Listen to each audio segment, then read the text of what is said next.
Olá, tudo bem? Nosso Mentes em Pauta de hoje traz o tema filofobia. Bia, você sabe o que é filofobia? Até difícil de Sei, falar. mas você que trouxe o tema, você dá a primeira explicação. Eu acho que é o medo de se relacionar afetivamente. A gente diria que é o medo irracional de se relacionar afetivamente. É aquela coisa assim, a pessoa faz de tudo para não ter uma relação de intimidade, mas intimidade afetiva.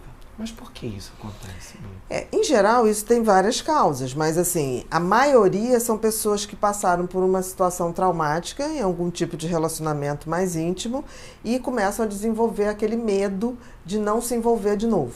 Então, as pessoas... É quase como se fosse um estresse pós-traumático relativo à relação afetiva. Então, são pessoas que têm medo. É o medo de se envolver, né? E sofrer tudo de novo se aquilo for acabar, né? Então, assim, é comum? É comum, mas também a gente tem que ter muito cuidado que tem muito homem, um 7-1 afetivo, que usa essa justificativa para dizer, ter 3, 4 mulheres e dizer assim, eu não vou me envolver agora, que eu estou muito traumatizado, estou saindo de um relacionamento. Cuidado, porque assim, a filofobia é realmente traumático para quem sente, não é um jogo de sedução. Realmente são pessoas que evitam ao máximo. Um chavão, né? Como Sim. a gente escuta esse chavão toda hora. Não, saiu de um relacionamento agora. E aí você vê, em uma semana já tá lá. Exatamente. Dentro da casa da pessoa, né? Exatamente. Então, ou então dentro de várias outras casas. Outras casas, muitas. Isso acontece, mas tirando essas pessoas... Mas você não acha que hoje, Bia, dentro desse mundo moderno que a gente está vivendo, onde a gente está comercializando as relações, né? Você tem um aplicativo que você aperta, vai ali e convida uma pessoa, não é nem pagar como antigamente tinha, não. Eu estou falando de relacionamentos onde você pode ali pesquisar se você quer ter um relacionamento sexual, se você quer começar por uma amizade e ver o que vai acontecer, ou se você quer somente uma relação com 2, 3, enfim. Você hoje praticamente está comercializando essa relação. Será que não é muito isso? Não, eu não vejo assim, não. Eu acho que você está falando dos aplicativos de encontro, eu nunca usei, mas não tenho preconceito, assim, porque eu acho que é uma nova forma de se relacionar e que veio para ficar. Não é uma coisa ruim ou boa. A questão é como você vai se colocar nesse aplicativo, o que você está buscando, se você sabe para que você está ali e o que você está querendo obter. Ótimo, não tem problema nenhum. A questão é quando você está numa carência e você sai acionando qualquer coisa. Mas isso é ruim também ao vivo. Então, assim, não sou contra isso. Agora, no caso da filofobia, é uma coisa maior. Por exemplo, o cara que tem filofobia, ou a mulher, ele não entra nem no aplicativo, porque ele não quer. E, ao mesmo tempo, tem uns que têm trauma. Tem outras pessoas que, literalmente, não querem ter uma relação afetiva, porque ter uma relação afetiva de verdade é sair da zona de conforto. É você ter que rever seus conceitos, porque você passa a ser 2 e não mais 1. Então, não adianta você se relacionar achando que você vai fazer as mesmas coisas que você fazia, você vai sair toda hora como você saía, sem dar satisfação, sem planejamento, né? Você tem uma relação afetiva... E você escuta muito isso hoje, né? Ai, cara, eu quero viver livre, eu não quero ficar dando satisfação de nada. O que é uma ilusão, porque na realidade a gente justamente quer uma relação afetiva para haver uma segurança, né? De alguém que se importa com a gente se importa com aquela pessoa, saber que, por exemplo, eu não sei o que eu vou fazer no Natal, mas eu vou estar com aquela pessoa. Você sabe que tem alguém. Eu não sei o que eu vou fazer no final de semana, mas em algum momento eu vou estar com aquela pessoa. Isso traz uma segurança, né? Traz um afeto, um vínculo, um laço afetivo. E as pessoas justamente estão querendo ter um laço afetivo sem deixar de ter a liberdade. É claro que você não vira um prisioneiro ao se relacionar, mas também você muda o seu patamar de relacionamento. Você não dá para fazer as mesmas coisas que você fazia. E muito acontece, por exemplo, pessoas que começam a se relacionar e aí elas começam a sair com os amigos e levar o parceiro novo, né?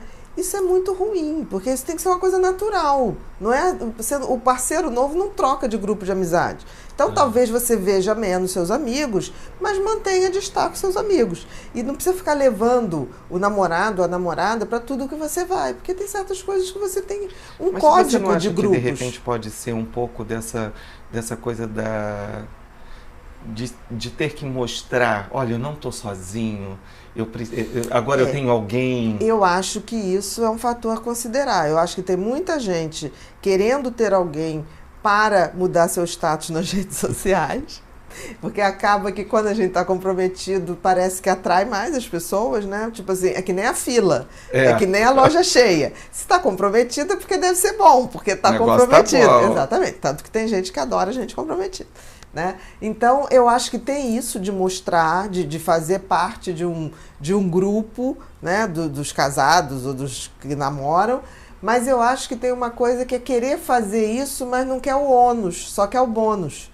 A pessoa só quer o bônus de ter alguém, mas não batalha para isso ter um relacionamento. Quem tem medo de ter relacionamento afetivo, tem medo de viver.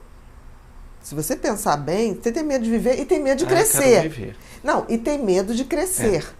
Porque quase lá, voltando lá naquele tema lá do nosso amigo quase o Peter Pan. Exatamente. Porque a pessoa que se propõe a realmente estar numa relação afetiva, ela está se propondo a ter trocas, ela está se propondo a ceder, ela está se propondo a aprender, a rever conceitos, a flexibilizar outros conceitos. Então, assim, é trabalhoso. É quase como criar um filho. Criar um filho é trabalhoso. É um vínculo afetivo imenso. Bia, a filofobia, né, estou trazendo para questionar com você e discutir.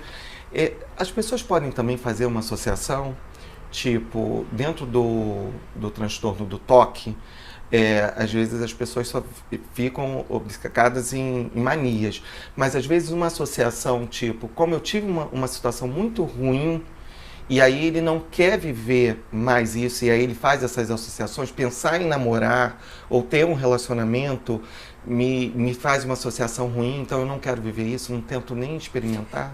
Mas isso é o que a gente falou no início. As pessoas que têm trauma de uma relação podem desenvolver essa fobia. Porque o que é fobia? É um medo irracional, não é proporcional. É natural que você saia de um relacionamento traumático que você não vai se emburacar direto no outro. Ou então que você estude melhor com quem você vai se envolver. Mas quando vira uma fobia, aí é patológico. Exatamente, né? Porque aí traz um sofrimento, a pessoa não quer mesmo. Então é aquela coisa da pessoa quase que entrar em taquicardia quando está vendo que pode rolar alguma coisa. E como a gente pode fazer uma dissociação disso, Bia? Eu acho que é rever o seguinte, a questão não é se traumatizar por uma relação ruim. Uma relação ruim, ela foi feita para a gente aprender com ela e tornar mais seletivo. Por exemplo, a gente aprende com aquilo que não deu certo. Não vai repetir. Eu acho que as pessoas que têm muito medo, elas não sacam que quem escolhe seus parceiros somos nós.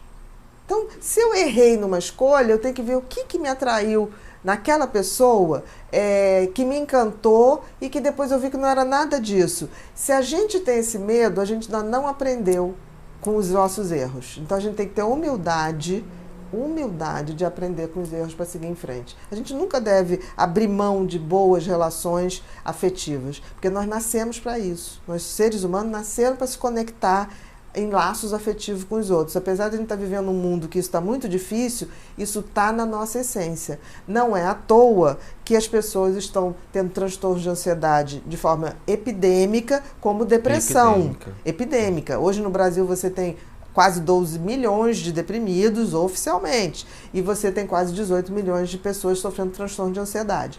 E a falência afetiva é uma das grandes causas disso. Então a questão não é não se relacionar, é o que eu tenho a aprender com as relações. Relacionamento não é para a vida toda, relacionamento é para a gente crescer, evoluir e poder aprender. Todo relacionamento é válido se você olhar com o olhar do aprendizado. Se você olhar com só do sofrimento, você não vai se relacionar nunca. Porque também tem as coisas boas.